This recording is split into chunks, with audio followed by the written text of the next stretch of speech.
आज आपण गूळ न वितळवता, गुळाचा पाक न करता मिक्सरच्या भांड्यामध्ये हे लाडू इथे बनवणार आहोत.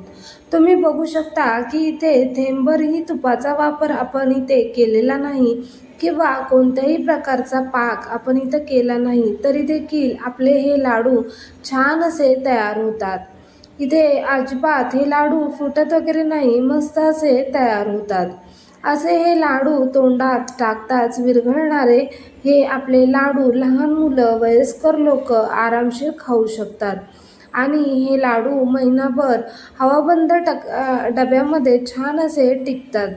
तुम्ही हे लाडू 15-20 मिनिटांमध्ये अगदी झटपट असे तयार करू शकता. त्यासाठी सुरुवातीला इथे मी एका कढईमध्ये 1 वाटी सफेद तीळ घेतलेले आहेत. इथे मी पॉलिश केलेलेच पांढरे तीळ घेतलेले आहे. तुम्हाला जर अनपॉलिश असे गावरान तीळ मिळाले तर ते तुम्ही घेऊ शकता. आता आपल्याला हे तीळ छान असे खमंग भाजून घ्यायचे आहेत. आपल्याला हे सर्व तीळ मंद आचेवर खमंग खरपूस होईपर्यंत भाजून घ्यायचे आहेत.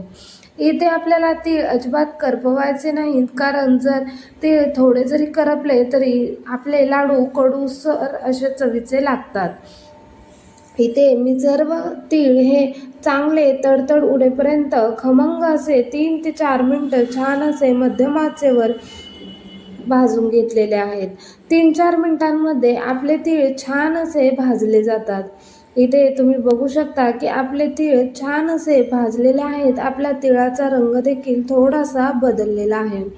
आता हे तीळ आपण चांगले भाजून घेतल्यानंतर इथे एका ताटामध्ये आपण हे काढून घेणार आहोत. हे तीळ भाजत असताना अजिबात गडबड करायची नाही. अगदी मध्यम ते लो फ्लेमवर आपल्याला हे तीळ भाजून घ्यायचे आहेत. हे सर्व तीळ मी एका ताटात काढून घेतलेले आहेत. आता हे थंड करायला ठेवायचे. आता त्याच कढईमध्ये ज्या वाटीने आपण तीळ घेतले त्याच वाटीने इथे मी पाव वाटी शेंगदाणे घेतलेले आहेत. इथे आपल्याला शेंगदाणे देखील खमंग असे भाजून घ्यायचे आहेत. शेंगदाणे छान साल निघेपर्यंत खमंग असे भाजून घ्यायचे आहेत, जेणेकरून आपल्या लाडूला छान अशी चव येते आणि आपले लाडू देखील चांगले टिकतात.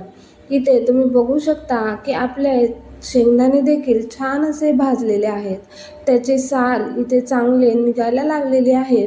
अगदी मध्यम ते लो फ्लेमवर आपल्याला शेंगदाणे देखील छान असे 5-6 मिनटं इथं भाजून घ्यायचे आहेत. इथे मी सर्व शेंगदाणे छान भाजून घेतलेत आणि ते देखील एका ताटात काढून घेतलेत. आता इथे आपल्याला शेंगदाणे देखील चांगले थंड करून घ्यायचे आहेत. तुम्हाला हवं असेल तर तुम्ही याचे साल काढू शकता, परंतु मी याचे साल काढलेले नाहीत. मी इथे हे सर्व शेंगदाणे मिक्सरच्या भांड्यात काढून घेतले आणि आपण हे मिक्सरमध्ये छान रवाळ असे वाटून घेणार आहोत. आता त्याच मिक्सरच्या भांड्यात आपण तीळ देखील रवाळ असे वाटून घ्यायचे आहेत. इथे तीळ देखील छान असे वाटून घेतलेले आहेत.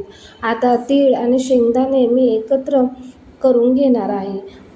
आता तीळ शेंगदाणे इथे मी एका ताटामध्ये छान एकत्र करून घेतलेले आहेत.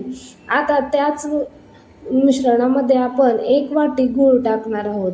ज्या वाटीने इथे आपण तीळ घेतले होते त्याच वाटीने इथे आपल्याला 1 वाटी गूळ घ्यायचा आहे आणि यामध्ये मी वेलची पावडर टाकलेली आहे. सर्व मिश्रण छान हातानेच एकजीव करून घ्यायचं आणि हे सर्व मिश्रण आता मिक्सरला आपण पुन्हा एकदा फिरवून घेणार आहोत, जेणेकरून आपले याचे लाडू छान असे वळले जातात. आता मी हे सर्व मिश्रण छान असे मिक्सरला पुन्हा एकदा फिरवून घेतलेले आहेत. इथे तुम्ही बघू शकता की आपलं हे मिश्रण छान असं मिक्सरला आपण फिरवून घेतलेलं आहे. आता आपण याचे लाडू वळून घेणार आहोत. इथे आपल्याला तूप वगैरे काहीच घालायची गरज पडत नाही. तुम्हाला ज्या आकाराचे हवेत, लहान मोठे, त्या आकाराचे लाडू तुम्ही इथे वळून घेऊ शकता. इथे मी मध्यम आकाराचे छान गोल गरगरीत असे लाडू तयार केलेले आहेत.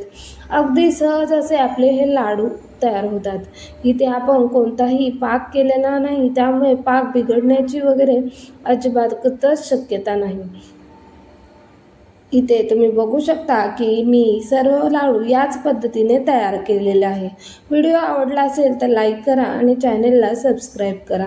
इथे सर्व लाडू आपले तयार झालेले आहेत. अगदी महिनाभर हे लाडू छान असे टिकतात.